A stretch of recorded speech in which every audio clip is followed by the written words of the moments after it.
Nauba ngasidagidine yumgi thaba khudimag imani loinamak tawrase ima damte yahonaroise ko ima su masa wai sangdramnina thabakse yahonba nungaitreba ko hoi yai se ibani loin tawrase akhoi ma amte yahonaroise adu se kainuma hangene akhoi ma se kayam kuina mabuk kangdoinoba sono sidi adubu khangdaba tha tara na huragane poktoiba khangaba o as tha tara adudi yami he se adudi tha tara sudriba phawba dum thabak tawdoni ne ibani na hoida tha tara khatangbu akhoi ma na de yektraga loire natro se mane adu nauba ima se natana akhoi ima kana su leitrabane aduna ima si gidamaktane akhoi honadaba yadabane ima sina akhoi gidamakta honabiribase nang kauganu ko ai loina khangi se ima gi thawai ka thomaga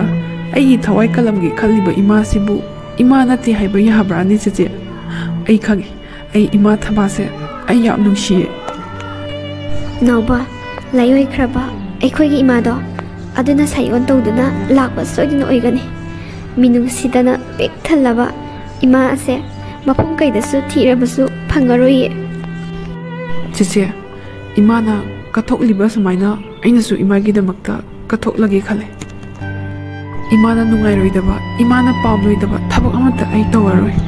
imana haraugadaba nokgadaba nungaigadaba khak ai honagani nauba hojikti asengba ima amasu phangjarabnina ibani gi karisu walaroi as ise yarese emotional amu sungnadana kai kanabase akhoi mana ngasai phawdaba washing machine manungda ne phi myam yahobane adudo ai oina phawdorage aduga ichena ne cha oina lolamo ko washing machine dagi phi myam di ima gi ngaktane phani go kariyo karawo loi shoramne adu nang phawge hairo nang tandradi kisu kaidine salahe is ima gi phanek pai babu kai dorage haise ai gi ima gi phanek pai jamni kaino sidane kaisu hangoi ngai leite bema noi nupi na mahela yam paktabaje paini da tokani ima gi ne kuchi ima gi phanek mase to hapaga ne lam japada ne se nomai bom top naga pan thai do nang da ta dribo ses ngang baga je yam tin hairame koi nang pa je kanana haidana bu khangi no khangtene ai bu hojik ta khang da ngai ho noi na nang pa se arai ba na ti naw ba khangena na yare wathi do le nu ta lo ai ne phi phawar lo ra pa ne ta lo rang da ba is dapti mai tai nawa chenang pi phawdo bu do phawdo ai ne salon ba se mikup na kup da lo ra ke ne du gi wati so phawdo ro thaba nang chaning gi do kai kai no ye ngoro ai di ne suti pangna pangdaba ni na sumaina pak samina ba se hekta ngamde aduna ne leiringai ta lehawra se yaranda tamo nasai hai makhal suna tamona loin leibira dudi karino thaba nangbu hai khatang charaga leirage haibro hai nataba kharasu haigudana yarani tamo adu sharupudi ne nawbaga thoiga do chauga momoga yam pamjabane aduina leikhraje aduga horen puna jaminarage ba adu thaba nanga saning ba leiradina aingonde ekta hairo aina office halakpatane adum leirake aduga ne thaba nasai doctor na su haireidune nang hojik tha tari changabanina yamna section gadabane jambando kuning wangba amda tongba yade aduga thaba ingkhang su ka hin toksanba yade ko chatpada phajana yenga jatkadabane hojik dine soiba ngamba yadrabane yamna section gadaba thaba ingkhang gidi nawbaga thoigana ayam loin tawrabanida aina hinjang seme thoina mullaga dum semni aina ising chore nawbana mullaga dum thangjan biramni adugi hairadi moyana loin tawrabanida tamo hojikti angang singche gyan loin tare thaba mase nangna asengwa mama amagi gunche du banani nawri ngai matam dadi ko aingonda moina waraubusi adubudi tamo kanana bu haraudonoda mama amagi mahutta nupi amana mahotsinda lakpa haibase kana matana haraunadabani loinamak mamittagine mapi tanaba ngaktani adubu hojikti isa ani se ima haiduna oitan hektane Nang udrabadine leiba ngampote mokhoy anima school halledana ima karai lei karai chakrino jinam toy baingon chita Ado tamo hojikti isa ahongi mama oigadawri aise kayada laibak phakraba ho nangda natie laibak parise aishune aishu hojikti aisu isa ahongi mapa oigadawre dana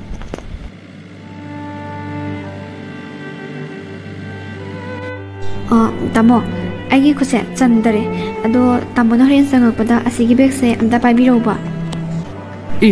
thaba nangna pairi pojaido yamalle khara thamamo ai pairage nabu akang baduga amutu sandana ne hang se jangamo aine khara pusalage nabu akang baduga kaina mana kangi kangalaga hang hoi tamo ai jangamage ko dude masidi kaino aibu ngasai phi phoram dida ngasai washing machine da yahobani o isa thoina choidandagi phogdok poiramani ai isa leijabaga se kaya da nungariba isa sauraklabaga se yadene se ai mateng pangba haureba kaya da nusikrabanu yengone se nakhoi na chanu pi nuksibiduna phogdokpa natiye macha nupa aina phogge phogdoga ha kaino haisibo imagi phanik phiron myamdo nangna phogdoiro mane aina phogdokpane nauba phi singdo nangna loimak phaubraba nasi thoidi yaudabraba yaude daima aina loin phori ngaktune Sidi Salolo na Haramane. Tabok ma'am say, who you did not like Mokto winning Brokondi. I know the Rimam Sidina, so ubi de mana. Adugi Natida, Nangnasu, Imagi sing Ohon Biri today. Aduda, P. Povasidi,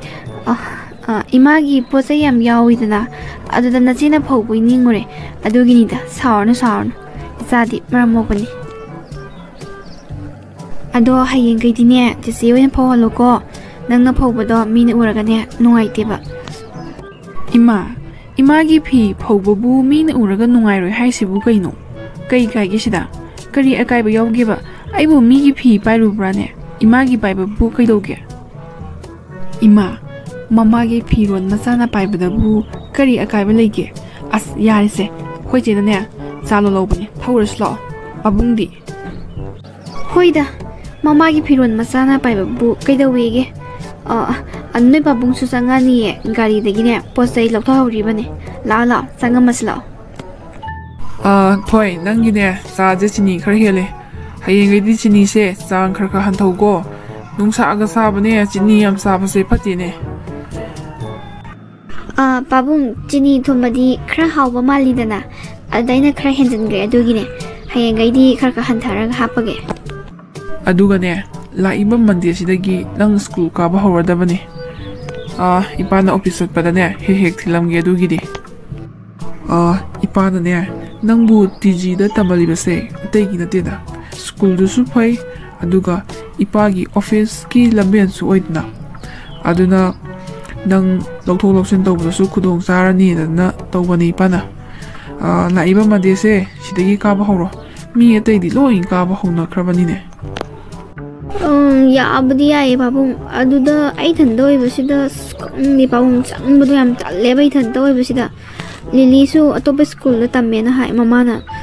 as khangni lili ga pula di khara jung ngai dawne ai thandoi basida ne ni babung ai ga khangna ba imana bi amatang yawramadi ne as khangni da nungai bina nga khrane yawda basida ithanda goi basida ne sum tallaba as khangni da babung ai thandaga wore school su hobade ka hodre na hobade ka ramadi imanabi anobi kharasu dum thengnagadaba hera thoi nang sima talli he se ipa wa hege taw nang gumba mayam amani lam duise nang do ne to khai ta ba mamana bi khangna chana ba yaruk ta ba mayam amani lam duise adu gumba do thengna ne wari sar ga ne friend oirak tuiba khangedana Hera, kaido bai tan doino. ꯁꯦ ꯅꯪ ꯍꯦꯛ ꯆꯪꯈꯤꯕꯒꯅꯦ ꯅꯃꯥꯟꯅꯕꯤꯒꯤ ꯅꯃꯥꯟꯅꯕꯤ ꯉꯥꯛꯇ ꯉꯥꯏꯗꯣꯔꯕꯅꯤ ꯀꯩꯝ ꯈꯜꯂꯨꯅꯨ ꯑꯗꯨꯕꯨꯗꯤ ꯆꯨꯝꯃꯦꯕ ꯄꯥꯕꯨꯡ ꯑꯗꯨꯗꯅꯦ ꯑꯍꯥꯟꯕ ꯆꯪꯕꯗꯣ ꯇꯟꯕꯩ ꯋꯥꯅꯤꯗ ꯍꯦꯔꯥ ꯇꯟꯕ ꯌꯥꯗꯦ ꯅꯪꯒꯤ ꯗ꯭ꯔꯦꯁ ꯀꯩꯀꯩꯗꯤ ꯂꯣꯏ ꯁꯨꯔꯕ ꯅꯠꯇ꯭ꯔꯣ ꯑꯋꯥꯠ ꯑꯄꯥ ꯌꯦꯡꯉꯨꯔꯣ ꯑꯗꯨꯒꯅꯦ ꯁ꯭ꯇꯤꯗꯣ ꯐꯖꯅ ꯇꯛꯀꯦ ꯅꯪ ꯍꯩꯇ꯭ꯔꯒ ꯏꯄꯥ ꯇꯛꯄꯤꯒꯦ ꯀꯣ ꯌꯦꯡꯉꯨꯔꯣ ꯄꯨꯡꯒꯥꯏꯃꯨꯛ ꯂꯩꯔꯗꯤꯅꯦ ꯄꯨꯡꯉꯥꯟ ꯉꯥꯟꯊꯣꯔꯛꯑꯅꯤ ꯊꯣꯏ ꯁ꯭ꯀꯨꯜ ꯆꯠꯇꯣꯏꯅꯤꯅ ꯆꯥꯛ ꯉꯟꯗꯕ ꯌꯥꯔꯔꯣꯏ ꯊꯕꯥꯗꯣ ꯉꯔꯥꯡ ꯑꯍꯤꯡ ꯃꯀꯣꯛ ꯉꯥꯎꯋꯤ ꯍꯥꯏꯗꯅ ꯈꯔ ꯇꯨꯝꯈꯤꯗꯕꯅꯦ ꯇꯨꯝꯖꯔꯁꯅꯣꯅ ꯍꯧꯗꯣꯛꯇ꯭ꯔꯕꯅꯦ ꯇꯨꯝꯁꯤꯠ ꯐꯥꯗ꯭ꯔꯒꯅꯦ ꯃꯁꯥ ꯅꯨꯡꯉꯥꯏꯇꯅꯕꯅꯦ ꯍꯧꯗꯣꯛꯄꯤꯔꯔꯣই ꯇꯨꯝꯖꯔꯁꯅꯨ ꯑꯩꯅꯦ ꯆꯥꯛ ꯂꯣꯏꯁꯤꯟꯅꯕ ꯇꯧꯔꯛꯈꯤꯒꯦ ꯑꯁ ꯂꯦꯇ꯭ꯔꯤꯟꯁꯤꯗ ꯑꯃꯨꯛ ꯎꯏ ꯂꯩꯔꯝꯃꯦꯅꯦ ꯉꯁꯥꯏ ꯄꯨꯡ 4:30 ꯊꯣꯛꯂꯛꯄꯗꯅ 5 ꯇꯥꯗꯣꯔꯦꯕ ꯑꯁ ꯅꯍꯥꯟꯉꯩꯗꯤꯅꯦ ꯊꯦꯡ ꯍꯧꯒꯠꯄꯅꯦ ꯌꯥꯍꯧ ꯉꯟꯅ ꯍꯧꯒꯠꯄꯁꯤꯗꯅꯦ ꯑꯁ ꯇꯨꯝꯁꯤꯠ ꯐꯥꯗ꯭ꯔꯕ ꯀꯩꯅꯣꯝ ꯇꯧꯔꯦ ꯑꯁ ꯄꯨꯡ 5 ꯇꯥꯗꯣꯔꯦ ꯑꯁ ꯕ꯭ꯔꯁꯁꯦ ꯈꯔ ꯊꯨꯅ ꯂꯣꯏꯁꯟꯒꯦ ꯉꯁꯤꯗꯩ ꯁ꯭ꯀꯨꯜ ꯀꯥꯕ ꯍꯧꯗꯣꯏꯅꯤꯅꯅꯦ ꯆꯥꯛꯁꯨ ꯊꯣꯡꯗꯣꯛꯈꯤꯒꯦ ꯑꯝꯇ ꯉꯥꯛꯇꯪ ꯂꯩꯔꯗꯤꯅꯦ ꯑꯩꯈꯣꯏ ꯃꯥ ꯍꯧꯒꯠꯂꯛꯑꯅꯤ ꯏꯃꯥ ꯍꯧꯒꯠꯂꯗꯤꯅꯦ ꯊꯕꯛ ꯂꯣꯏ ꯇꯧꯒꯦ ꯍꯥꯏꯔꯅꯤ ꯑꯩ ꯕ꯭ꯔꯁ ꯐꯖꯅ ꯇꯧꯊꯣꯛꯑꯒꯅꯦ ꯑꯝꯇ ꯊꯣꯡꯒꯠꯂꯨꯈꯤꯒꯦ ꯍꯦꯟꯖꯥꯡꯁꯦ ꯍꯋꯥꯏ ꯍꯦꯛꯇ ꯊꯣꯡꯖꯤꯜꯂꯒꯦꯗ ꯑꯌꯨꯛꯀꯤꯗꯤ ꯁꯤꯅ ꯐꯔꯦ ꯁꯝꯁꯨ ꯁꯝꯕ ꯆꯥꯛꯀꯤ ꯋꯥꯗꯤ ꯔꯥꯏꯁ ꯀꯨꯀꯔꯗ ꯊꯣꯡꯉꯃꯤꯅ ꯃꯥꯏꯅ ꯃꯨꯟꯖꯔꯅꯤ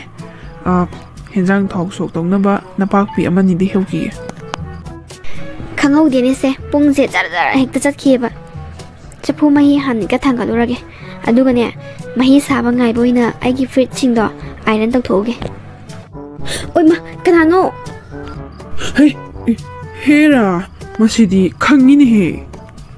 ꯀꯩꯗꯧꯒꯦ ꯍꯥꯏꯗꯅ ꯉꯟꯇꯥ ꯍꯧꯒꯠꯂꯒ ꯆꯥꯛꯈꯨꯃꯥꯡꯁꯤꯗ ꯆꯪꯉꯛꯏꯅꯣꯕ ꯅꯪꯕꯣ ꯑꯌꯨꯛꯁꯤꯗꯅꯦ ꯈꯪꯕꯨ ꯈꯪꯉꯤꯍꯦ ꯑꯩꯅ ꯈꯪꯉꯤꯁꯦ ꯄꯥꯕꯨꯡꯅꯦ ꯀꯔꯤꯅꯣ ꯄꯥꯕꯨꯡꯅ ꯉꯟꯇꯥ ꯍꯧꯒꯠꯂꯒ ꯆꯥꯛꯈꯨꯃꯥꯡꯁꯤꯗ ꯂꯩꯔꯝꯃꯤꯁꯤꯕꯣ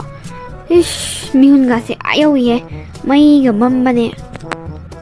ꯑꯁ ꯄꯥꯕꯨꯡ ꯑꯩ ꯉꯁꯤꯗꯩ ꯁ꯭ꯀꯨꯜ ꯀꯥꯗꯣꯏ ꯅꯠꯇ꯭ꯔꯣ ꯑꯗꯨꯗꯨꯒꯤ ꯆꯥꯛ ꯊꯦꯡꯉꯅꯤꯅ ꯆꯐꯨ ꯃꯍꯤ ꯊꯥꯒꯠꯀꯦꯅ ꯆꯪꯉꯛꯄꯅꯦꯕ ꯑꯗꯨꯒ ꯑꯃꯝꯕꯁꯤꯗ ꯄꯥꯕꯨꯡꯅ ꯇꯧꯔꯝꯃꯤꯁꯤꯕꯨ ꯀꯩꯅꯣ ꯌꯥꯔꯦꯁꯦ ꯅꯪꯒꯤ ꯆꯥꯛꯇꯣ ꯏꯄꯥꯅ ꯊꯣꯡꯉꯕꯅꯤ ꯍꯦꯟꯖꯥꯡ ꯁꯣꯛ ꯇꯧꯗꯨꯗ ꯉꯥꯏꯔꯕꯅꯤ ꯅꯄꯥꯛꯄꯤ ꯍꯦꯛꯎꯒꯦꯅꯅꯦ ꯊꯣꯛꯂꯛꯀꯦ ꯇꯧꯔꯝꯃꯤꯅꯤ ꯑꯗꯣ ꯋꯥꯗꯣ ꯇꯞꯅ ꯉꯥꯡꯉꯣꯕ ꯅꯃꯥꯗꯣ ꯍꯧꯒꯠꯂꯛꯀꯅꯤꯌꯦꯕ ꯅꯃꯥꯗꯣ ꯉꯔꯥꯡ ꯑꯍꯤꯡ ꯇꯨꯝꯗꯕꯅꯤ ꯃꯀꯣꯛ ꯉꯥꯎꯋꯦꯅ ꯉꯥꯏꯍꯥꯛ ꯇꯨꯝꯖꯔꯁꯅꯣꯅꯅꯦ ꯏꯄꯥꯅꯅꯦ ꯍꯧꯗꯣꯛꯄꯤꯗ꯭ꯔꯕꯅꯤ ꯑꯗꯣ ꯋꯥ ꯇꯞ ꯉꯥꯡꯉꯨꯀꯣ ꯅꯃꯥ ꯍꯧꯒꯠꯂꯛꯀꯅꯤ ꯑꯗꯨꯒꯅꯦ ꯆꯥꯛꯁꯤꯗꯤ ꯏꯄꯥ ꯂꯣꯏꯁꯤꯜꯂꯛꯑꯒꯦ ꯑꯗꯨꯒꯅꯦ ꯅꯪꯒꯤ ꯍꯣꯔꯦꯟ ꯂꯥꯏꯔꯤꯛ ꯅꯨꯡ ꯄꯨꯒꯗꯕ ꯅꯐꯤ ꯅꯔꯣꯟ ꯀꯩꯀꯥꯗꯣ ꯌꯦꯡꯖꯔꯨꯔꯣ ꯑꯗꯨꯒꯅꯦ ꯊꯣꯏ ꯁꯦ ꯃꯥꯡꯒꯣꯜ ꯋꯥꯏꯗꯣ ꯑꯗꯨꯇꯪ ꯁꯤꯗꯣꯛꯑꯝꯃꯨꯁꯦ ꯑꯗꯒꯤꯗꯤꯅꯦ ꯏꯃꯨꯡꯒꯤꯁꯤꯗꯤ ꯏꯄꯥꯅ ꯂꯣꯏ ꯇꯧꯔꯒꯦ ꯆꯣ ꯇꯧꯊꯣꯛꯆꯔꯨꯔꯣ ꯄꯥꯕꯨꯡ ꯅꯪꯁꯦ ꯌꯥꯝ ꯐꯩꯉꯣ ꯅꯨꯄꯤꯒꯤ ꯊꯕꯛ ꯅꯨꯄꯥꯒꯤ ꯊꯕꯛ ꯍꯥꯏꯕ ꯑꯃꯠꯇ ꯂꯩꯇꯦ ꯃꯇꯥꯡ ꯃꯇꯝꯒꯤ ꯃꯇꯨꯡ ꯏꯟꯅ ꯂꯣꯏꯅꯃꯛ ꯇꯧꯅꯒꯗꯕꯅꯦ ꯑꯗꯣ ꯄꯥꯕꯨꯡ ꯐꯔꯦꯅꯦ ꯆꯥꯛꯇꯣ ꯄꯥꯕꯨꯡ ꯂꯣꯏꯁꯤꯜꯍꯧꯔꯣ ꯑꯩꯅꯦ ꯃꯪꯋꯥꯏ ꯁꯤꯠꯇꯣꯛꯎꯔꯒꯦꯀꯣ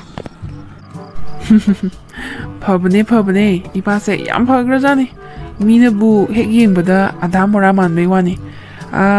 ꯃꯣꯏꯅ ꯅꯣꯛꯅꯅꯤꯡꯒꯩ ꯅꯣꯛꯅꯖꯁꯅꯨ ꯀꯣ ꯁꯦ ꯏꯄꯥꯅ ꯍꯧꯖꯤꯛ ꯑꯙꯥ ꯃꯣꯔꯥ ꯈꯔ ꯃꯟꯖꯔꯒ ꯏꯃꯨꯡꯒꯤ ꯊꯕꯛ ꯀꯩꯀꯩ ꯍꯣꯠꯅꯗꯅ ꯅꯥꯗ ꯌꯦꯛꯇꯅꯕ ꯂꯩꯅꯕ ꯍꯣꯠꯅꯔꯤꯁꯦ ꯍꯌꯦꯡ ꯈꯔ ꯑꯍꯟ ꯑꯣꯏꯁꯜꯂꯀꯥꯟꯗ ꯅꯣꯛꯇꯧꯔꯤꯕꯅꯤꯅꯦ ꯑꯗꯨꯒꯅꯦ ꯑꯙꯥ ꯃꯣꯔꯥꯅꯦꯅ ꯅꯣꯛꯅꯔꯤꯕ ꯃꯣꯏꯁꯤꯡꯗꯣ ꯍꯌꯦꯡ ꯀꯞꯇꯣꯔꯤꯕꯅꯤꯗ ꯃꯣꯏ ꯍꯧꯖꯤꯛ ꯅꯨꯡꯉꯥꯏꯗꯅ ꯉꯥꯎꯗꯅ ꯐꯩꯗꯅ ꯅꯨꯄꯤꯒꯁꯦ ꯃꯣꯏ ꯃꯈꯥꯗꯒ ꯂꯩꯍꯟꯗꯅ ꯐꯨꯗꯅꯒ ꯇꯧꯔꯤ ꯃꯌꯥꯝꯗꯣ खरा अहन ओइसलाखिजनु यौ यौ ममित्तगिने मपी चदुम तारा कप तुरिबनीदा तौथोक्चरो चुमे बाबुंग हजिक पैसा तुंजनदना मचा मसु सेमगदा मतमसिदा अदुनिगा अदानिगा न कोइबगा लांगबगा थक्पी चाबिगा तौरी म्यामजे हयें खरा लेरगने मचादुदि सेमौद्रमिना सुम चौदरमनिनाने हयें अहन ओइसलाकांदा मसाना कप्पाजी मसान ताबनी बाबुंग नत्रो बाबुंगना हजि अखोइगिदमक्ता कोइचेन चेंदना इमागिदमक्ता अखोइगिदमक्ता होनाबिरिदना हयें अखोइना अफबा ओइरकांदा बाबुंग हराउदुइ नत्रो अस बाबुंग से केम खलुनुसे अदो फरे बाबुंग अइने मगो वाइदो फट सितोमगने वाइ सत तैथोमगे अदुगने अइगी तौगदबसिंदो तौरगे बाबुंग चालोसलमको इचानुपी लेसाबी खरखर फारकपसिदि ज्ञान खरखर तारकपदंग तौइने इचाजे ꯐꯔꯦ ꯐꯔꯦ ꯁꯤꯇꯣꯛꯑꯝꯃꯣ ꯏꯄꯥ ꯆꯥꯛ ꯂꯣꯏꯁꯤꯜꯂꯛꯑꯒꯦ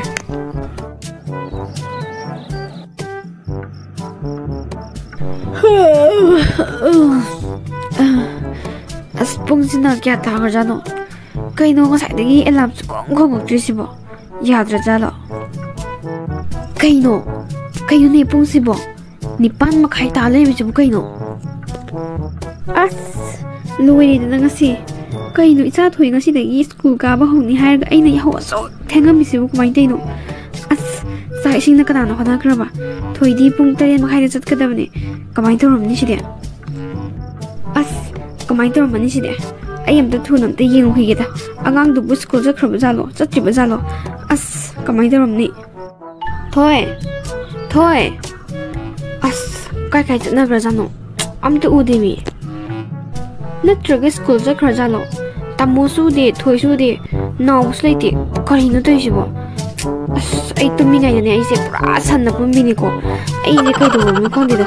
ꯄꯨꯡ 9:30ꯗꯕꯨ ꯀꯅꯥꯅ ꯍꯧꯒꯠꯀꯦ ꯍꯥꯏꯕꯅꯤꯗ ꯑꯁ ꯑꯩ ꯄꯦꯜꯂꯕꯅꯤꯗ ꯅꯥꯎꯕ ꯂꯩꯇꯦꯅꯦ ꯁꯤꯗꯁꯨ ꯑꯁ ꯀꯔꯣꯝ ꯅꯥꯀꯟ ꯆꯠꯈ꯭ꯔꯕꯅꯣ ꯈꯪꯗꯦꯗ ꯃꯣꯏ ꯑꯍꯨꯝꯁꯦ ꯑꯩꯅ ꯍꯥꯏꯕꯗꯤ ꯑꯩꯉꯣꯟꯗꯁꯨ ꯈꯤꯇꯪ ꯍꯧꯗꯣꯛꯄꯤꯔꯝꯃꯣꯕ ꯑꯝꯇ ꯍꯦꯛ ꯍꯧꯗꯣꯛꯄꯤꯔꯛꯇꯦꯕꯁꯦ ꯑꯁ ꯀꯥꯏ ꯆꯠꯅꯈ꯭ꯔꯕꯅꯣ ꯈꯪꯗꯦꯗ ꯅꯥꯎꯕ ꯅꯪ ꯉꯁꯥꯏꯗꯒꯤꯅꯦ ꯑꯩꯅ ꯊꯤꯔꯤꯁꯦ ꯅꯪꯕꯨ ꯀꯥꯏ ꯆꯠꯂꯨꯒꯦ ꯉꯁꯥꯏꯗꯒꯤ ꯇꯟ ꯆꯥꯅꯤꯡꯉꯦꯅ ꯄꯥꯕꯨꯡꯗꯒꯤ ₹20 ꯂꯧꯍꯧꯕꯅꯦ ꯑꯗꯨꯒ ꯇꯟ ꯂꯩꯔꯨꯕꯅꯦ ꯏꯃꯥ ꯇꯨꯝꯕꯗꯣ ꯍꯧꯗꯣꯛꯀꯦ ꯇꯧꯕꯅꯦꯕ ꯑꯗꯨꯗ ꯄꯥꯕꯨꯡꯅꯅꯦ ꯏꯃꯥꯗꯣ ꯑꯍꯤꯡ ꯇꯨꯝꯗꯦꯅ ꯍꯥꯏꯌꯦ ꯃꯀꯣꯡ ꯉꯥꯎꯕꯒꯤ ꯑꯗꯨꯗ ꯑꯩꯈꯣꯏ ꯑꯍꯨꯝꯅꯅꯦ ꯍꯧꯗꯣꯛꯑꯔꯣꯏꯁꯦ ꯑꯗꯨꯗꯤ ꯇꯨꯝꯁꯤꯠ ꯐꯥꯗ꯭ꯔꯗꯤ ꯑꯃꯨꯛ ꯅꯥꯕ ꯍꯦꯟꯖꯅꯤ ꯍꯥꯏꯗꯨꯅ ꯍꯧꯗꯣꯛꯇꯕꯅꯤ 이마도 누가이나 tumjarasano나 ꯑꯗꯣ ꯏꯃꯥ ꯑꯩꯗꯤ ꯌꯥꯝꯅ ꯄꯥꯈꯠꯂꯦ ꯏꯃꯥꯅ ꯑꯩꯉꯣꯟꯗꯒꯤ ꯊꯥꯞꯅ ꯆꯠꯈꯤꯒꯗ꯭ꯔꯥ ꯍꯥꯏꯅ ꯌꯥꯝꯅ ꯄꯥꯈꯠꯂꯦ ꯏꯃꯥ ꯅꯪꯗꯤ ꯑꯃꯠꯇ ꯉꯥꯏꯔꯕ ꯑꯩꯒꯤ ꯏꯃꯥꯅꯦ ꯈꯣꯡ ꯊꯥꯡꯐꯝ ꯈꯪꯗ꯭ꯔꯕ ꯃꯆꯥ ꯑꯩꯈꯣꯏꯕꯨ ꯑꯐꯕ ꯂꯝꯕꯤꯗ ꯈꯨꯠ ꯁꯝꯗꯨꯅ ꯄꯨꯕꯤꯔꯤꯕ ꯏꯃꯥ ꯅꯪꯁꯦ 이마 ꯅꯪ ꯅꯥꯔꯗꯤ ꯑꯩꯈꯣꯏꯕꯨ ꯀꯃꯥꯏꯅ ꯄꯨꯕꯤꯒꯅꯤ ꯑꯐꯕ ꯂꯝꯕꯤꯗ 이마 ꯅꯪ ꯅꯥꯕꯁꯨ ꯌꯥꯗꯤ ꯑꯐꯕ ꯂꯝꯕꯤꯗ 이마ꯅ ꯈꯨꯠ ꯁꯝꯗꯨꯅ ꯆꯠꯀꯗꯕ ꯂꯝꯕꯤ ꯌꯥꯝꯅ ꯁꯥꯡꯉꯦ 이마ꯅ ꯈꯨꯠ ꯁꯝꯕ ꯉꯝꯃꯛꯇ꯭ꯔꯕ ꯃꯇꯝꯗꯨꯗꯅꯦ ꯅꯆꯥꯅ ꯑꯃꯨꯛ ꯆꯩꯁꯨ ꯑꯣꯏꯗꯨꯅ ꯆꯠꯀꯗꯧꯔꯤꯕꯅꯦ 이마 ꯑꯩꯕꯨ ꯄꯣꯛꯄ 이마ꯗꯨꯗꯤ ꯑꯩꯕꯨ ꯊꯥꯗꯣꯛꯇꯨꯅ ꯆꯠꯈ꯭ꯔꯦ 이마 ꯅꯪꯗꯤ ꯑꯩꯕꯨ ꯊꯥꯗꯣꯛꯇꯨꯅ ꯆꯠꯈꯤꯅꯨꯀꯣ 이마 ꯑꯩ ꯌꯥꯝ ꯄꯥꯈꯠꯂꯦ 이마 ꯅꯪ ꯑꯩꯕꯨ ꯊꯥꯗꯣꯛꯇꯨꯅ ꯁꯨꯡꯆꯠ ꯆꯠꯀꯅꯨꯀꯣ 이마 ꯅꯥꯎꯕ ꯅꯪꯅ ꯍꯥꯏꯔꯤ ꯃꯌꯥꯝꯗꯨꯕꯨ ꯀꯔꯤꯅꯣ 이마 ꯀꯩꯁꯨ ꯇꯧꯗꯤꯅꯦ ꯅꯥꯎꯕ 이마ꯅ ꯍꯤꯡꯂꯤꯕꯁꯦ ꯏꯆꯥꯁꯤꯡꯒꯤꯗꯃꯛꯇꯅꯤꯅꯦ ꯑꯗꯨꯕꯨ ꯃꯄꯨꯅ ꯆꯥꯜꯂꯕꯗꯤꯅꯦ ꯏꯆꯥꯁꯤꯡꯕꯨ ꯀꯨꯏꯅ ꯁꯥꯡꯅ ꯅꯥꯀꯣꯟꯕ ꯉꯝꯕ ꯑꯣꯏꯒꯦꯀꯣ 이마 ꯅꯥꯎꯕ 이마ꯅ ꯍꯤꯡꯂꯤꯕꯁꯦ ꯅꯈꯣꯏꯒꯤꯗꯃꯛꯇꯅꯤ 이사ꯁꯤꯡꯕꯨ ꯊꯥꯗꯣꯛꯂꯝꯃꯒꯅꯦ 이마 ꯃꯐꯝ ꯀꯩꯗꯁꯨ ꯆꯠꯂꯣꯏ 이마ꯒꯤ ꯊꯋꯥꯏꯁꯤꯗꯒꯤ ꯅꯈꯣꯏꯕꯨ ꯅꯨꯡꯁꯤꯕꯅ ꯍꯦꯜꯂꯤꯕꯅꯤ ꯅꯥꯎꯕ 이마 ꯅꯈꯣꯏꯕꯨ ꯊꯥꯗꯣꯛꯇꯨꯅ ꯆꯠꯂꯣꯏ 이마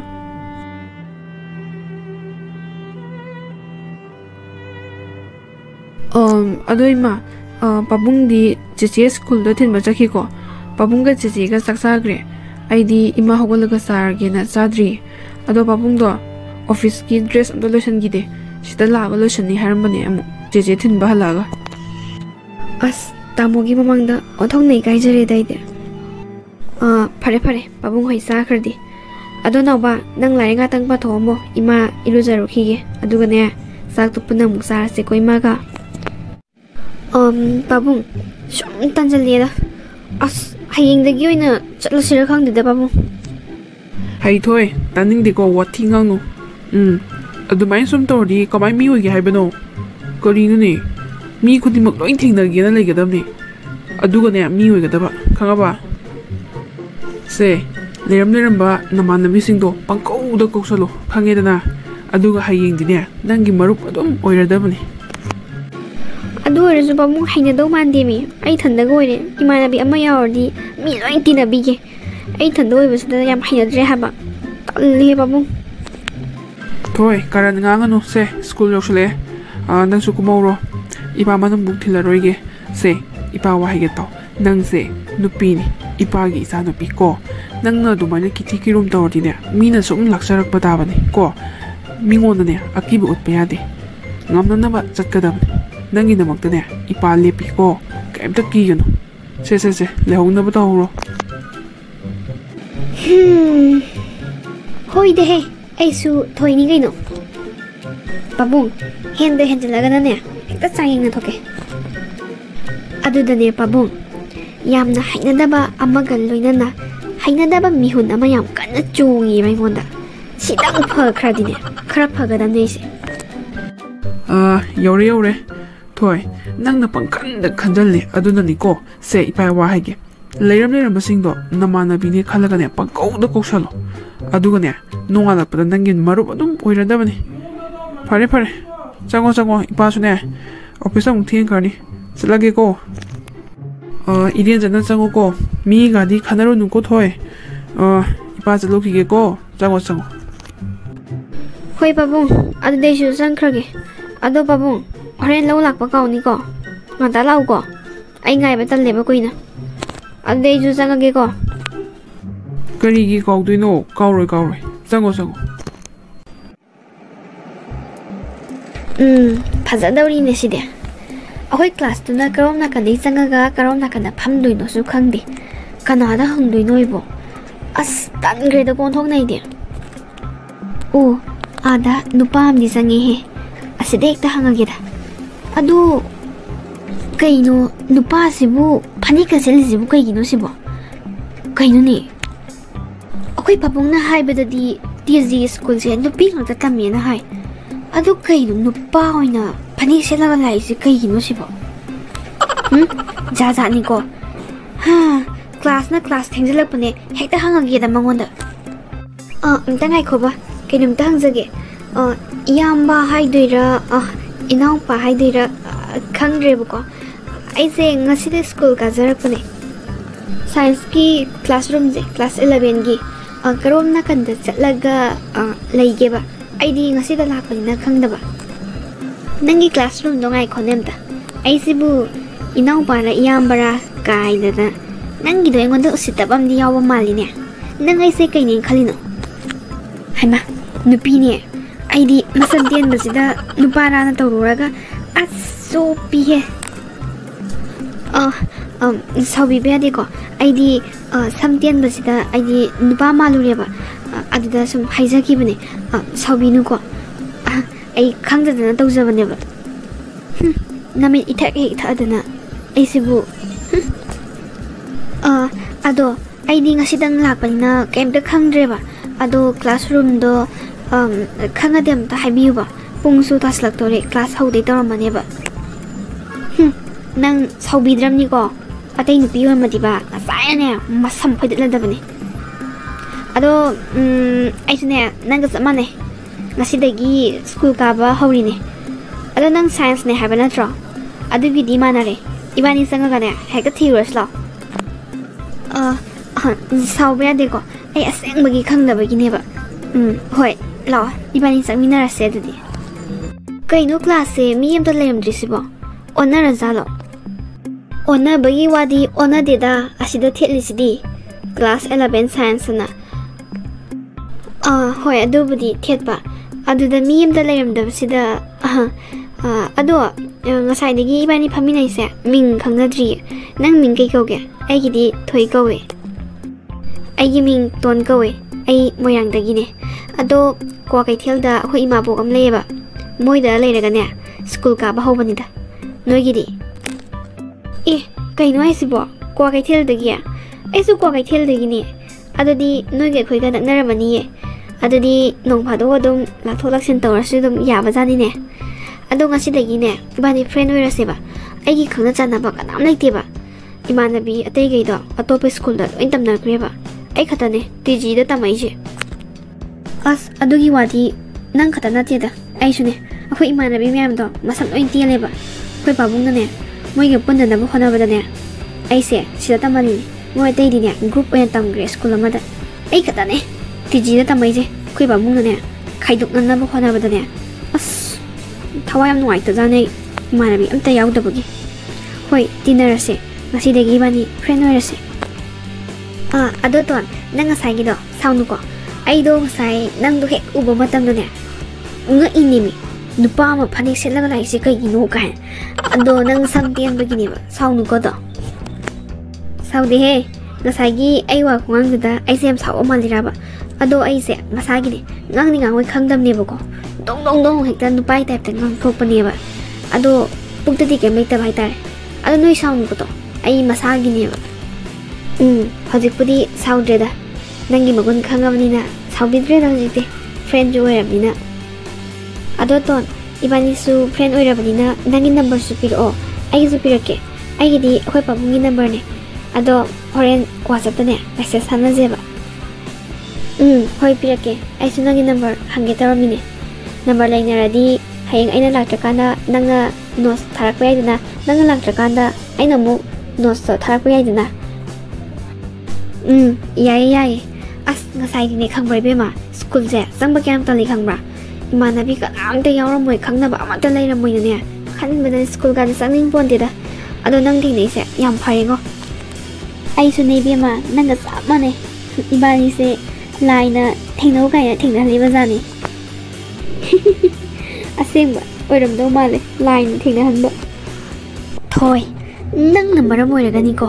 ngasi ai gi imana jail da leiba masida junatna ai gi babu su pp stroke to duna hagot ka khat pang mandri base nang number mo ra ga ni ai gi imung manung hojikti kangkong chai ai gi ne haibada kana su le selatre phai nang gi na thakta aina kai do bangam bage habado namit chit na yang hojikti lekai na su ai imung bu tin chinare khangni na nang ina kai do mangam bage habado nang namit chit na yang nangi imung manungna nungsi chanana leiribado tanggoi tahanba ngamdraba yengu namit chit na yang aya torobadi kari sunataba nupi nanguba nasu aibu miyam mamangda chamkhat hatba aina jail jai tholakpada aina kari to bangam bagi habado namit chit na yang na khoi mu ai gi sanupi do tiji da tamane ai gi sanupi da thamba mafam da ibo zabai yon sanupi du su tammale ana dum nungai dori aina jail jai tholakpa matam da ne na khoi mu ne ud order jail dagi thado ka daba tha ama makhai mukti walam kini sidagi di bako nungai ni noi mu nungai ni ji hoi tei manung sibi jail gi phaglang tongan na lejarabusune itoi magi awaba nanaw raguna khangi itema nanaw da waro biganu nanaw handak tine soikre mathang dine sukjoi soiroi moi marai buk phadana hinghaure dana handak tine misi zadana siduri bani itema nanaw raguni dana nanaw ragu toge handak ti hai ragu taning de nang na tholi ngak tine se ai na ngasi jail da leiri basi ju nang na tholi ba nang na section da badagi thoi ba natro lekai miyam na ngasi engola tin chile basi su nang na soirak padagi ne ai dine hingbagi kanadrabani hingbagi atra thokdrabani adumakpu ai laman di singam gini ai laman soitna singini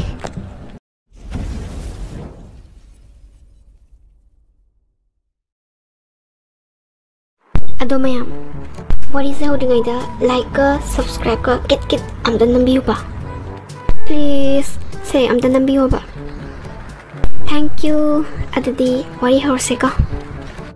zasalo school thenga bani naw bani namane aine hoi hom dine nang tinba halaga sara da bani sanga na jasan baje sak sabu ya dine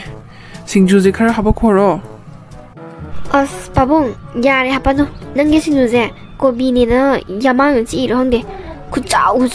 tora soira dana hoi man do badi yam hawe kopna ju soi phajai khangde babung nang to sia achobang ta sabam khangre ba ya da bane babung ai lotion lage thienge is kupna soiraga hekta hawbi type da bawna soira so hawbani ne sasalu ne vitamin ngak ni da hanu handi gi type da ya de kai da naga wodi ne lotion thienge iba thin number toroge hawbi ba di yam hawi da babung ado babung hoina khangaroi ne ai gi ya ahobsida ne morok maru gumba da traga na khoi gi pot chai changjan baje ꯑꯁ ꯌꯥꯝ ꯅꯥꯏꯕ ꯄꯥꯕꯨꯡ ꯍꯣꯏꯅꯗꯤ ꯈꯪꯉꯔꯣꯏ ꯌꯥ ꯇꯤꯟ ꯆꯥꯕꯒꯤ ꯈꯨꯅꯥꯁꯤꯗꯤꯀꯣ ꯑꯁ ꯏꯃꯥ ꯎꯒꯦ ꯇꯧꯏ ꯏꯃꯥꯗ ꯅꯠꯇꯦ ꯏꯕꯦꯟꯕꯨ ꯎꯒꯦ ꯇꯧꯏ 이씨 구나함니 아도 바봉 시제 탐전 비라모 아이 호래네 스쿨 할라가네 짜르게 ꯍꯣꯏ ꯍꯣꯏ ꯍꯣꯏ ꯊꯝꯃꯝꯃꯒꯦ ꯑꯗꯣ ꯉꯥꯏꯈꯣꯅꯦ ꯅꯣꯏ ꯅꯃꯥꯟꯅꯕꯤꯈꯩꯗꯤ ꯀꯃꯥꯏ ꯇꯧꯏ ꯇꯤꯟꯅꯕ ꯑꯗꯨꯝ ꯅꯨꯡꯉꯥꯏꯕ꯭ꯔꯣ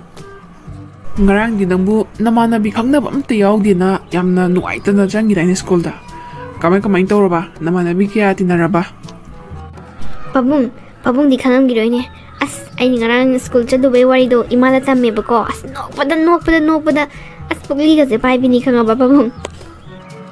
ꯑꯗꯨ ꯑꯩꯉꯣꯟꯗꯁꯨ ꯀꯔꯤꯅꯣꯗꯣ ꯍꯥꯏꯌꯨꯗꯅ ꯅꯃꯥꯗ ꯈꯛꯇꯪ ꯇꯝꯕ ꯑꯩꯉꯣꯟꯗꯅ ꯇꯝꯗꯕ ꯅꯪ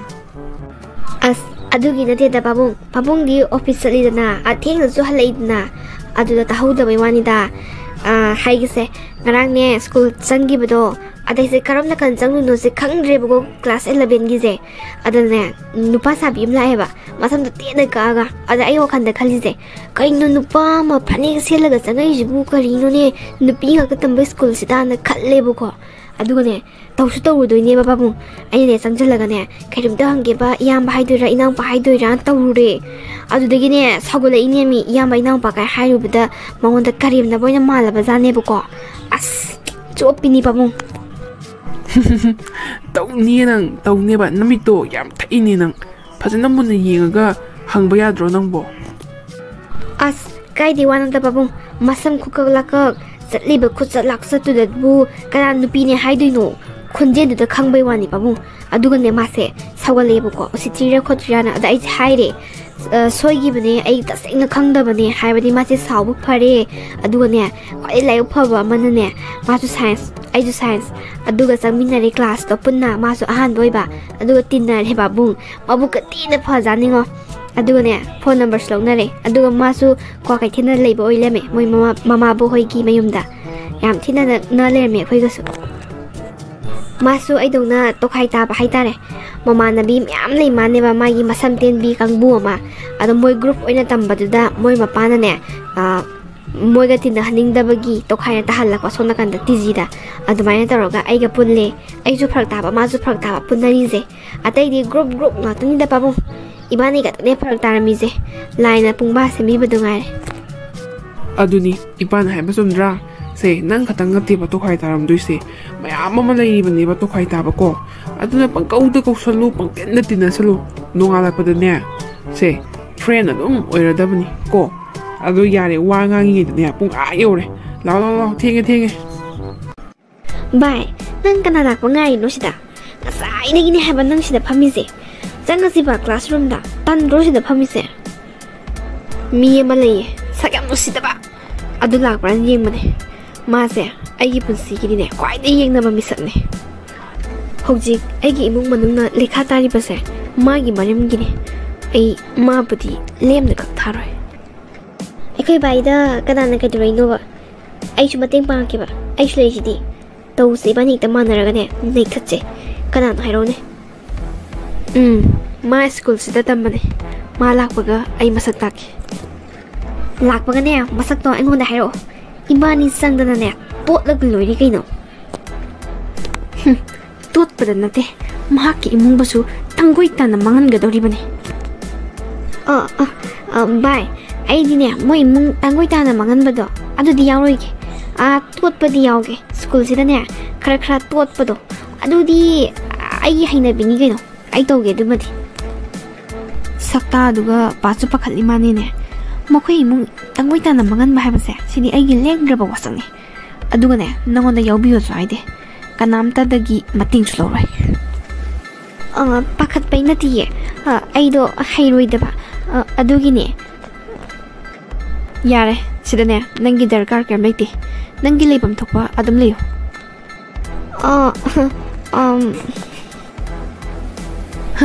ꯑꯩꯗꯤ ꯂꯥꯛꯑꯔꯣꯏꯗ꯭ꯔꯥꯅ ꯈꯜꯂꯨꯔꯦ ꯂꯥꯎ ꯃꯇꯨꯡ ꯏꯟꯅꯔꯁꯨ ꯂꯥꯎ ꯑꯁꯤꯗ ꯂꯥꯛꯑꯦ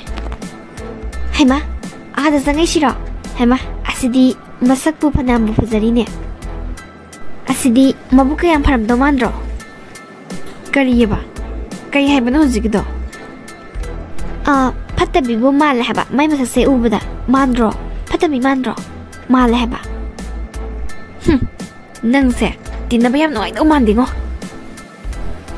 ꯐꯠꯇꯕꯤ ꯃꯥꯜꯂꯦ ꯍꯥꯏꯕ ꯃꯁꯛꯅꯤ ꯀꯥꯏꯅꯒ ꯏꯊꯤ ꯍꯦꯛ ꯊꯤꯔꯗꯅ ꯐꯠꯇꯕꯤ ꯃꯥꯜꯂꯦ ꯍꯥꯏꯕ ꯃꯥꯜꯂꯦꯕ ꯐꯠꯇꯕꯤ ꯀꯩꯅꯣꯅꯦ ꯌꯥꯔꯦ ꯂꯥꯛꯑꯣ ꯃꯇꯨꯡ ꯏꯟꯅꯔꯨꯔꯁꯤ ꯂꯥꯛꯑꯣ ꯌꯧꯈ꯭ꯔꯦ ꯀꯔꯤꯅꯣ ꯀ꯭ꯂꯥꯁꯁꯤꯅ ꯃꯤ ꯑꯝꯇ ꯂꯩꯍꯧꯗ꯭ꯔꯤꯁꯤꯅ ꯑꯩꯅ ꯈ꯭ꯋꯥꯏ ꯉꯟꯅ ꯂꯥꯛꯑꯖꯥꯠꯂꯣ ꯇꯣꯟꯁꯨ ꯂꯩꯍꯧꯗꯦ ꯑꯁ ꯏꯊꯟꯗꯅꯦ ꯌꯥꯝ ꯇꯜꯂꯤꯗ ꯀꯌꯥꯝ ꯋꯥꯔꯤꯖꯥꯠꯅꯣ ꯃꯗꯨꯏ ꯅꯨꯄꯤꯗꯨꯅ ꯂꯥꯛꯇꯣꯏꯗꯨꯅ ꯇꯣꯟꯗꯣ ꯑꯩꯅ ꯉꯔꯥꯡ ꯋꯥꯆꯞꯇ ꯃꯦꯁꯦꯖ ꯊꯥꯕꯗꯗꯤ ꯂꯥꯛꯇꯣꯏꯅꯤ ꯁ꯭ꯀꯨꯜ ꯉꯟꯇꯥ ꯂꯥꯛꯑꯝꯃꯣ ꯑꯍꯥꯕꯤ ꯆꯥꯗꯣꯏꯅꯤ ꯈꯣꯠꯅꯕ ꯄꯨꯔꯛꯑꯣ ꯀꯥꯏ ꯍꯥꯏꯍꯧꯔꯤꯅꯦꯕ ꯑꯗꯨꯒ ꯍꯧꯖꯤꯛꯐꯥꯎ ꯂꯥꯛꯑꯝꯗꯕꯅꯦꯕ ꯂꯥꯛꯇꯣꯏꯅꯣ ꯃꯗꯨꯏ ꯅꯨꯄꯤꯗꯣ ꯍꯧꯖꯤꯛ ꯐꯥꯎꯕ ꯂꯥꯛꯇꯦꯕ ꯑꯁꯤ ꯅꯨꯄꯤꯁꯦ ꯑꯩ ꯏꯊꯟꯗ ꯁꯨꯃꯥꯏꯅ ꯂꯩꯔꯝꯒꯅꯤ ꯅꯨꯡꯉꯥꯏꯔꯝꯃꯣꯏ ꯀꯥꯏꯁꯦ ꯃꯥꯏ ꯃꯀꯣꯛꯇꯨꯗ ꯈꯜꯂꯝꯃꯣꯏꯕ ꯚꯥꯏ ꯁ꯭ꯋꯥꯏꯁꯦ ꯃꯃꯥ ꯄꯣꯛꯇꯕꯤꯅ ꯌꯣꯛꯄ ꯃꯆꯥꯒꯤ ꯃꯅꯝ ꯅꯝꯗ꯭ꯔꯣ ꯅꯝꯊꯤ ꯑꯣꯟꯅꯤꯡꯉꯦ ꯏꯁ ꯅꯪꯗ ꯅꯠꯇꯦ ꯏꯕꯦꯝꯃ ꯑꯩꯁꯨꯅꯦ ꯉꯁꯥꯏꯅ ꯍꯩꯅꯗ꯭ꯔꯕꯅꯤ ꯁ꯭ꯋꯥꯏꯒꯤ ꯃꯅꯝꯁꯦ ꯑꯄꯣꯛꯄ ꯃꯃꯥꯅ ꯐꯖꯅ ꯅꯥꯀꯣꯜꯂꯛꯇ꯭ꯔꯕꯅꯤꯅ ꯀꯅꯥꯗ ꯀꯔꯤꯗ ꯀꯔꯤ ꯍꯥꯏꯒꯅꯤ ꯀꯔꯤ ꯇꯧꯒꯅꯤꯁꯦ ꯈꯪꯕꯖꯥꯠ ꯅꯠꯇꯦ ꯑꯗꯨꯒꯅꯦ ꯑꯄꯣꯛꯄꯤ ꯃꯃꯥꯒꯤ ꯃꯤꯅꯨꯡꯁꯤꯗꯣ ꯐꯪꯉꯛꯇ꯭ꯔꯕꯅꯤꯅꯅꯦ ꯃꯃꯥ ꯅꯨꯡꯁꯤꯕꯁꯨ ꯈꯪꯉꯝꯃꯣꯏ ꯑꯩꯗꯤꯅꯦ ꯏꯃꯥꯗꯣ ꯌꯥꯝꯅ ꯅꯨꯡꯁꯤ ꯃꯁꯤꯒꯤ ꯅꯨꯄꯤꯁꯦ ꯁ꯭ꯀꯨꯜꯁꯤꯗ ꯑꯃꯨꯛ ꯊꯦꯡꯅꯔꯦ ꯍꯩꯅꯗꯕꯅꯅꯦ ꯑꯩꯗꯤꯅꯦ ꯃꯥꯅ ꯉꯁꯥꯏꯗꯒꯤ ꯄ꯭ꯔꯃꯥꯟ ꯇꯧꯗꯧꯗꯅ ꯉꯥꯡꯉꯤꯁꯦ ꯑꯩꯉꯣꯟꯗ ꯁꯣꯏꯗꯅ ꯑꯣꯏꯔꯝꯒꯅꯤ ꯍꯟꯗꯛꯁꯨ ꯅꯪꯒ ꯑꯩꯒꯤ ꯁ꯭ꯀꯨꯜ ꯑꯃꯨꯛ ꯄꯨꯜꯂꯦꯅꯦꯀꯣ ꯑꯩꯒꯤ ꯏꯃꯥꯕꯨꯅ ꯖꯦꯜꯗ ꯂꯩꯍꯟꯕ ꯑꯗꯨꯒ ꯑꯩꯒꯤ ꯏꯄꯥꯕꯨꯅ ꯍꯧꯒꯠ ꯀꯥꯡꯈꯠꯄ ꯉꯝꯗꯅ ꯂꯩꯍꯟꯕ ꯁꯤ ꯅꯠꯇ꯭ꯔꯣ ꯅꯪꯅ ꯅꯨꯡꯉꯥꯏꯔꯤꯁꯦ ꯅꯪꯗꯤꯅꯦ ꯅꯃꯥ ꯅꯄꯥꯅ ꯐꯖꯅ ꯅꯥꯀꯣꯜꯂꯛꯇꯕꯅꯤꯅꯦ ꯅꯨꯡꯁꯤꯕꯗꯣ ꯈꯪꯉꯝꯃꯣꯏ ꯑꯩꯗꯤꯅꯦ ꯏꯃꯥꯗꯣ ꯌꯥꯝꯅ ꯅꯨꯡꯁꯤ ꯏꯄꯥꯁꯨ ꯌꯥꯝꯅ ꯅꯨꯡꯁꯤ ꯅꯪꯗꯤ ꯐꯖꯅ ꯅꯥꯀꯣꯜꯂꯛꯇꯕꯅꯤꯅ ꯃꯗꯨꯒꯤ ꯅꯨꯡꯁꯤꯕꯗꯣ ꯈꯪꯉꯝꯃꯔꯣꯏ ꯃꯃꯥ ꯃꯄꯥꯅ ꯅꯥꯀꯣꯜꯂꯛꯇꯕ ꯃꯆꯥꯗꯣ ꯑꯩꯗꯤ ꯅꯠꯇꯦ ꯑꯩꯗꯤ ꯏꯃꯥ ꯏꯄꯥꯅ ꯐꯖꯅ ꯅꯥꯀꯣꯜꯂꯤꯕ ꯃꯆꯥ ꯑꯃꯅꯤ ꯍꯣꯏ ꯑꯩꯒꯤ ꯏꯃꯥ ꯑꯄꯣꯛꯄꯤꯗꯣ ꯂꯩꯈꯤꯗ꯭ꯔꯦ ꯑꯗꯨꯕꯨ ꯑꯄꯣꯛꯄꯤ ꯏꯃꯥꯗꯒꯤꯁꯨ ꯍꯦꯟꯅ ꯃꯤꯅꯨꯡꯁꯤ ꯆꯥꯎꯕ ꯏꯃꯥ ꯑꯃ ꯂꯥꯛꯇꯨꯅ ꯑꯩꯕꯨ ꯁꯣꯏꯗ ꯉꯥꯝꯗꯅꯕ ꯅꯥꯀꯣꯜꯂꯤꯌꯦ ꯑꯗꯨꯒ ꯅꯪꯒꯤ ꯏꯃꯥꯅ ꯖꯦꯜꯗ ꯂꯩꯔꯤꯕꯗꯨꯗꯤ ꯃꯁꯥꯒꯤ ꯃꯔꯥꯟꯒꯤ ꯃꯇꯨꯡ ꯏꯟꯅ ꯖꯦꯜꯗ ꯂꯩꯕꯅꯦ ꯃꯗꯨ ꯄꯨꯝꯅꯃꯛꯇꯣ ꯅꯪꯒꯤ ꯅꯃꯥ ꯁꯥꯕꯤ ꯄꯣꯛꯇꯕꯤꯗꯨꯒ ꯅꯪꯒꯒꯤ ꯃꯔꯝꯗꯒꯤ ꯊꯣꯛꯈꯤꯕ ꯉꯥꯛꯇ ꯅꯠꯇ꯭ꯔꯣ ꯅꯃꯥꯗꯨꯅ ꯁꯤꯗ꯭ꯔꯤꯉꯩꯗꯗꯤ ꯇꯥꯛꯄꯤ ꯇꯝꯕꯤꯗ꯭ꯔꯕꯅꯤꯅ ꯂꯝꯀꯦꯠ ꯂꯝꯍꯥꯏꯕꯤ ꯑꯣꯜꯂꯤꯅꯦ ꯅꯪꯗꯤ ꯌꯥꯝ ꯇꯧꯉꯝꯃꯤꯅꯦ ꯃꯥꯜꯂꯤꯅꯦ ꯁꯛꯁꯦ ꯃꯆꯥꯅꯨꯄꯤꯁꯤꯅ ꯑꯁꯨꯛ ꯌꯥꯝꯅ ꯖꯨꯒꯣꯠ ꯆꯥꯗ꯭ꯔꯁꯤꯅꯗꯤ ꯑꯄꯣꯛꯄꯤ ꯃꯃꯥꯗꯨꯗꯤ ꯀꯌꯥꯝ ꯖꯨꯒꯣꯠ ꯆꯥꯔꯝꯗꯣꯏꯅꯣꯕ ꯑꯗꯨꯗꯅꯦ ꯂꯥꯏꯅ ꯉꯟꯇꯥꯅꯅꯦ ꯑꯁꯤ ꯂꯩꯕꯥꯛꯇ ꯀꯥꯍꯟꯈ꯭ꯔꯤꯗꯣ ꯑꯗꯨꯅꯦ ꯍꯧꯖꯤꯛꯁꯤꯅꯅꯦ ꯃꯄꯥꯗꯨꯅꯅꯦ ꯅꯨꯄꯤ ꯑꯇꯣꯝꯕꯤ ꯑꯃ ꯊꯤꯔꯒꯅꯦ ꯑꯐꯥꯎ ꯁꯥꯔꯤꯕꯅꯤꯗꯣ ꯄꯣꯛꯇꯕꯤ ꯃꯃꯥꯗꯨꯅꯅꯦ ꯅꯨꯡꯁꯤꯕꯒ ꯁꯥꯖꯟꯅꯗꯅ ꯂꯤꯂꯥ ꯅꯨꯡꯉꯥꯏꯕꯖꯥꯠꯅꯤ ꯃꯣꯏ ꯏꯃꯨꯡꯁꯦ ꯑꯁ ꯌꯥꯝ ꯍꯩꯅꯗꯤꯌꯦ ꯌꯥꯝ ꯇꯨꯀꯠꯆꯩ ꯍꯥꯏꯕ ꯏꯃꯥ ꯏꯃꯥ ꯅꯆꯥ ꯌꯥꯝꯅ ꯋꯥꯔꯦ ꯊꯣꯏ ꯀꯩꯗꯧꯔꯒꯦꯕ ꯅꯪꯅ ꯀꯞꯄꯤꯗꯣ ꯁꯦ ꯑꯩꯉꯣꯟꯗ ꯍꯥꯏꯔꯛꯑꯣ ꯀꯩꯗꯧꯔꯒꯦꯕ ꯍꯣꯏ ꯅꯣꯏ ꯑꯅꯤꯅ ꯃꯉꯣꯟꯗ ꯀꯩꯗꯩꯅꯣ ꯀꯔꯤ ꯍꯥꯏꯕꯒꯤꯅꯣꯕ ꯀꯔꯤ ꯇꯧꯕ ꯌꯥꯝ ꯊꯨꯅ ꯍꯥꯏꯔꯛꯑꯣ ꯅꯠꯇ꯭ꯔꯗꯤꯅꯦ ꯅꯕꯥꯅꯤꯃꯛ ꯑꯐꯕ ꯑꯣꯏꯔꯣꯏ ꯑꯁ ꯕꯤꯠ ꯂꯩꯅ ꯅꯩꯕ ꯍꯧꯔꯛꯑꯀꯥꯟꯁꯤꯗꯅꯦ ꯑꯁꯤꯒꯤ ꯅꯨꯄꯥꯔ ꯅꯨꯄꯤꯔ ꯈꯪꯗꯕꯤꯁꯦ ꯑꯃꯨꯛ ꯂꯥꯛꯑꯗꯧꯅꯤ ꯄꯦꯜꯂꯕꯅꯤ ꯃꯔꯝ ꯂꯩꯗꯅꯅꯦ ꯉꯥꯡꯉꯤꯁꯦ ꯅꯪꯅ ꯁꯤꯁꯤꯅ ꯃꯊꯣꯡ ꯃꯔꯝ ꯈꯪꯗꯅ ꯄ꯭ꯔꯞ ꯂꯥꯛꯑꯒ ꯆꯕꯦꯡ ꯉꯥꯡꯉꯤꯗꯣ ꯀꯩꯒꯤꯅꯣ ꯍꯥ ꯅꯠꯇꯦꯅꯦ ꯅꯪꯅ ꯃꯥꯒꯤ ꯃꯤꯆꯪ ꯑꯁꯨꯛ ꯌꯥꯝ ꯆꯪꯉꯤꯁꯤꯕꯨ ꯅꯪꯒ ꯃꯥꯒ ꯀꯔꯤ ꯃꯔꯤ ꯂꯩꯅꯒꯦ ꯍꯥ ꯅꯠꯇ꯭ꯔꯒ ꯅꯨꯡꯁꯤꯅꯩꯔꯣ ꯅꯣꯏ ꯑꯅꯤꯒꯤꯁꯦ ꯇꯨꯀꯠꯆꯩꯌꯦ ꯍꯣꯏ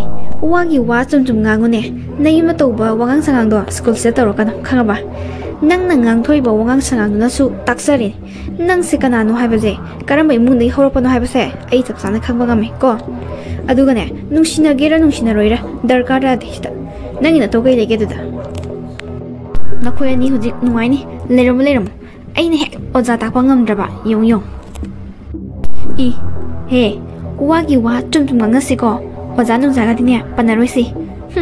ꯅꯨꯄꯤ ꯑꯃ ꯑꯣꯏꯔꯒ ꯃꯁꯝ ꯈꯪꯅꯤ ꯈꯪꯗꯕ ꯅꯪꯅꯁꯨ ꯑꯩꯒꯤ ꯏꯃꯨꯡ ꯃꯅꯨꯡ ꯄꯨꯜꯂꯒ ꯉꯥꯡꯉꯗꯅ ꯅꯪꯗꯤ ꯀꯌꯥꯝ ꯑꯐꯕ ꯏꯃꯨꯡꯗꯒꯤ ꯍꯧꯔꯛꯄꯅꯣ ꯏꯁ ꯀꯩꯅꯣꯝꯅꯤꯍꯦ ꯃꯁꯤꯒꯤ ꯃꯁꯝ ꯇꯦꯟꯕꯤꯁꯦ ꯂꯥꯛꯑꯣ ꯆꯠꯂꯧꯔꯁꯦ ꯋꯥ ꯌꯥꯝ ꯅꯔꯛꯇ꯭ꯔꯤꯉꯩꯗꯅꯦ ꯆꯠꯂꯧꯔꯁꯤ ꯂꯥꯛꯑꯣꯕ ꯃꯁꯤꯒꯤꯅꯦ ꯅꯨꯄꯥ ꯁꯥꯕꯤꯁꯦ ꯃꯁꯤꯁꯨ ꯌꯥꯎꯁꯜꯂꯛꯑꯦꯕ ꯃꯁꯤꯁꯨꯅꯦ ꯑꯩꯅ ꯇꯣꯠꯄꯗꯅꯦ ꯌꯥꯎꯗꯣꯔꯕꯅꯤ ꯁ꯭ꯀꯨꯜꯁꯦ ꯀꯥꯕ ꯍꯧꯔꯛꯄꯗ ꯉꯥꯏꯅꯤ ꯈꯣꯟꯊꯤ ꯍꯥꯟꯅ ꯆꯥꯔꯗꯤꯅꯦ ꯗꯥꯎ ꯑꯝꯇ ꯌꯥꯔꯔꯣꯏ ꯁꯦ ꯉꯁꯤꯒꯤꯗꯤꯅꯦ ꯆꯠꯂꯁꯦꯕ ꯄꯣꯊꯥ ꯇꯣꯠꯂꯒ ꯂꯣꯏꯔꯦ ꯀꯩꯗꯧꯔꯒꯦ ꯂꯥꯛꯑꯣ ꯆꯠꯁꯤ ꯂꯥꯛꯑꯣ Nang ngasigidi thabirabani. Matungda aina kaidoba ngambagi habado nang namit niyo. Hey, rabongi masanupi manbi. Kay nang ngasaydagi thoida onjana khanaba horise. Ai ngasaydagi ne yengi ne. Nang yam tawna chalawro natradi ne. Afabadi yam oiroi. Zo. Oza pallubadagi kidna chatkhramane. Ado thoi yarese kapanoba. Ado moina nongonda kai hairaminoba. Aingonda ne nangi nungaitaba singdo loi hairo. Se hairoba. Don ai kona hairage. Ai class sangamagi nang sango ko. Hoi sangase. Ado nangi nungaitaba singdo loi namakti hayo ko aingonda. Lao sangas lao thi. Thoi ngasi di school halakpa khara thema male. Ado naubudo ngasaidagi nanga charawani haiduna chaksadribane. Singju su imana leiragane khamabane. Saminawro noeni. Aduga aigi saruti ne khawranu aidi khara sare. Chalo chathongminaro. Ima ngasidi ai kem chanindre. Ai isase yam ware. Ai patharurake. Kaidoragi sabo isa nungaitabro imada hayudana. Kaidorageba. Ima ai kaisum tawdi. Ado naubudo mathanda sarona hayo. Ai patharurage isase yam sukthare. Ngasaidine harau king lawo chatkiba isanine. Kaidoba yaurjano. Asuk nungaitana laisibo. Kananomna kainoma soidana gi tawramane. Ima kaidorage akhoi jena mai ka manung thong nonjalaga tumin leirisi kaigino. Aina chaksarasu lao charawala sen kongthokpadane. Ma janingdrena khume adom manungdagi. Kaidoba yaurjano ima. Aina di thawaina chak lamna mangairago. Nauba sagunuse. Jese kainoma tawba male. Ngasaidine harau sakriduni. Halakpasidane yam nuaitana lai. Ado nang chathoro. Jese ayamta hangi. Zo chathoro. Ngasaidi koi jese harau school sakibane. Aduga kainoma toije masana basumande. Hoima ai chathoro ge dudi. Thaba kaigino thoina school chaloi haise. Mabu masa nungaitabro. Kaidobuno haibado nangna jangaga amta hangudana. Sakpudi khara sakre. Ado aina jangaga hangbadane. Kaishu tawde adum khumi. Masa nungaitabra na hangasu. Kaishum tawde adum khumi. Aina khanbadane tamo. School da kanagumba khara na karigumba khara soidana gi mangonda hairamdawba male. Hoine, ngarang aina my school dagi lawrubado. Waga ingangdine. Yamna tanna ui. Kanagumba kharanane karigumba khara soidagi hairamgani ai khangi. Ado thaba nangnasu khara yengchallo. Ainasu ne khara yengchange. Hojing matamse yamna patraba jani. Adugane thoise anam yamna kanbane. Magi pukningi leiba wase pak haidokandabani. Ado pare. Aisu office tong chatoine sik chatpa halaga. Nang adugi dress to adum chalaktrobo. Aidi thengabani ne. Private hospital ne haibiwani midi phanam yamine. Hoi tamo, aina sune kupna senage. Ado ai si dress adum selageda. Ado tamo thengi chanaba tawsira. Thoje. As mi chilamdradi panida thenjalakpane. Lao chaslao. Gari park to bumsinane. Natai mi cha de tawrise. Lambi na marom chinbane. Swadi ta khamamagida. Thaba lao thenge. As mi chilamdradi panida. Tamo, akhoi serial number dubu kyano? Serial number 14 ne. 7 bukti chatkramane. Kuiroida. Wabro nangbo. Ising thakero. Sing leiso roi. Yarni thakningdeba. Ado tamo mi yomangda adumai hairakanoba. Tambo na ngasai kakhalakpada khutka sambado. Ayam ikaijeba. Ado ai thakningadine adum hairakeba. Kaidoba ikaiduba. Sibu ikaiba yaba thabak laba. Natte soire ngamen khalo kanada nobo watuji kanada nobo mangjadushi thaba nang yengang khorupasmane hojikdine soiba ngamba yatraba matamni ko yamna cheksingadaba sidane ikai ne kaishum leite adubudi sumba tamo adudane mi myam leibani ne min he ubada nungaitidana aduginida ihe ꯀꯩꯗꯧꯕꯒꯤ ꯏꯀꯥꯏꯗꯣꯏꯅꯣ ꯍꯥꯏꯕꯅꯤꯗ ꯅꯠꯇꯦ ꯅꯪ ꯅꯁꯥꯁꯤ ꯀꯩꯝ ꯇꯧꯔꯝꯃꯅꯨ ꯅꯁꯥ ꯅꯧꯒꯁꯤ ꯌꯥꯝ ꯀꯜꯂꯝꯃꯣ ꯑꯩꯅ ꯀꯩꯗꯧꯕꯒꯤ ꯅꯪ ꯅꯈꯨꯠꯀꯗꯣ ꯁꯝꯗꯣꯔꯤꯅꯣꯕ ꯍꯥ ꯃꯁꯤꯗꯤꯅꯦ ꯃꯇꯥꯡ ꯃꯇꯝꯒꯤꯅꯤ ꯀꯣ ꯃꯐꯝ ꯃꯇꯝꯒꯤ ꯃꯇꯨꯡ ꯏꯟꯅꯅꯦ ꯇꯧꯒꯗꯕꯅꯤ ꯑꯩ ꯂꯣꯏ ꯈꯪꯕꯖꯥꯠꯅꯤ ꯊꯕ ꯇꯨ ꯍꯥꯏꯕꯒ ꯇꯧꯕꯒꯅꯦ ꯑꯥꯗ ꯇꯧꯔꯤꯁꯤ ꯌꯦꯡꯉꯨ ꯃꯥꯒꯤ ꯅꯨꯄꯤ ꯑꯁꯤꯅ ꯃꯈꯣꯡ ꯊꯥꯡꯕ ꯊꯣꯛꯇꯗꯅ ꯃꯈꯣꯡ ꯅꯝꯃ ꯊꯥꯡꯗꯨꯅ ꯂꯩꯔꯦ ꯁ꯭ꯇꯦꯌꯔꯁꯤꯗ ꯑꯗꯨꯒ ꯃꯥꯏ ꯅꯨꯄꯥꯁꯤꯅꯅꯦ ꯏꯀꯥꯏꯌꯦꯅ ꯄ꯭ꯔꯞ ꯀꯥꯈꯠꯂꯒ ꯃꯈ꯭ꯋꯥꯡ ꯅꯦꯠꯂꯒꯅꯦ ꯌꯦꯡꯉꯤꯁꯦ ꯌꯦꯡꯉꯨ ꯃꯥꯏ ꯅꯨꯄꯤꯁꯤꯗ ꯑꯁꯤ ꯇꯨꯁꯜꯂꯦꯅ ꯈꯜꯂꯣ ꯁꯣꯏꯔꯦ ꯉꯥꯃꯦꯟ ꯈꯜꯂꯣ ꯀꯅꯥꯗꯅꯣꯕ ꯃꯥꯡꯖꯗꯣꯏꯁꯦ ꯑꯁꯤꯗꯤ ꯌꯦꯡꯕ ꯅꯨꯡꯉꯥꯏꯕ꯭ꯔꯥꯕ ꯑꯁꯤ ꯌꯦꯡ ꯅꯨꯡꯉꯥꯏꯕ꯭ꯔꯥꯕ ꯑꯝꯇ ꯍꯥꯏꯌꯨꯅꯦ ꯑꯁ ꯇꯥꯃꯣ ꯌꯥꯔꯦꯁꯦ ꯅꯪꯒ ꯉꯥꯡꯅꯕ ꯉꯝꯖꯄꯣꯟꯇꯦ ꯆꯨꯝꯗꯕ꯭ꯔꯥꯁꯨꯅꯦ ꯂꯣꯏꯅ ꯍꯦꯛꯇ ꯆꯨꯝꯃꯝꯕ ꯑꯗꯣ ꯌꯥꯔꯦ ꯑꯩꯈꯣꯏꯒꯤ ꯁꯦꯔꯤꯌꯦꯜ ꯅꯝꯕꯔꯗꯣ ꯍꯦꯟꯗꯣꯛꯈꯤꯅꯤ ꯑꯝꯇ ꯌꯦꯡꯉꯨ ꯍꯦꯟꯇꯣꯏ ꯀꯩꯗꯧꯕ ꯍꯦꯟꯗꯣꯛꯇꯣꯏꯅꯣ ꯑꯩꯅ ꯑꯁꯨꯛ ꯌꯥꯝ ꯀꯨꯞꯅ ꯃꯤꯆꯤꯡ ꯅꯥꯆꯤꯡꯅ ꯌꯦꯡꯉꯤꯁꯤꯗꯤ ꯑꯩꯈꯣꯏꯒꯤꯁꯨ ꯌꯧꯔꯛꯑꯅꯤꯗ ꯏꯃꯥ ꯅꯪ ꯖꯦꯜꯗꯒꯤ ꯀꯔꯝ ꯀꯥꯟꯗ ꯊꯣꯛꯂꯛꯇꯣꯏꯅꯣ ꯅꯆꯥ ꯌꯥꯝꯅ ꯋꯥꯔꯦ ꯏꯃꯥ 이마주네 아두바 마탐다 젤치데기 타당나나바 떠리 하이 타 아마 마카이디 파로이 이마수 젤치데기네 톨라다바네 아도 나이코네 남부 스쿨 할락바기 시다 상가이로 남모사이 사카사락브로 이사세 이마 레이데바데기 마이엔가 얌 따라메 나바디 카마이 떠리 이마 싹바디 자레 싹마이다네 알루 ngallega metlaga sari anamba matamda henjangdi thongdre babungdo wasung angangdi ima hoji phawba sauriba male ima babungdo hanadagidi yamna sonjale adugane babungda imagi ming banbase sunga yadi aina paluraba namituma jara adum hele na babungda aigi ming panba yadrabako masi pumnamakse magi thaba haibi nupidna thokhaliba ngakdane aina jail-dagi tholakpa matungda mabu aina kaidoba ngambagi haibado jinghanba taredana